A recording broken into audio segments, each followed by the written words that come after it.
What is your childhood memory that you thought was normal but realized it was traumatic later in your life? 1. Every time my dad would pick me up from school, he'd leave me in the car for 3+ hours whilst he went into the local pub and got drunk. Nothing to do. Just sitting there in the car. He'd come back after the few hours had passed and throw me a bag of chips as he started the car. I always thought I was the luckiest boy in the world to be getting those chips. 2. As a kid, I used to brag about being able to sleep for over 24 hours straight to friends or teachers or really whoever would listen.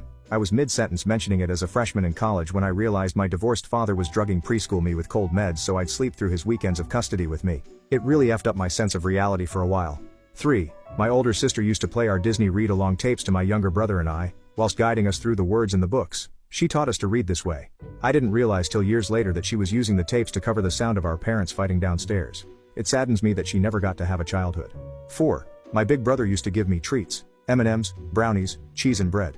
Only years later did I realize he was sneaking me food because we were not being fed. I am healthy and functional today because a 3-year-old stole food from me. 5. My mom used to give me enemas when I misbehaved. I didn't realize until I made a joke about it during my first semester of college and everyone looked at me in stunned silence that it was not a normal punishment.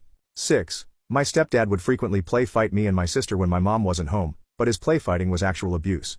Most of the abuse was punching and stuff, but the worst one I remember was him tying me to a chair with a shit ton of duct tape and tying my mouth and just leaving me there for over an hour.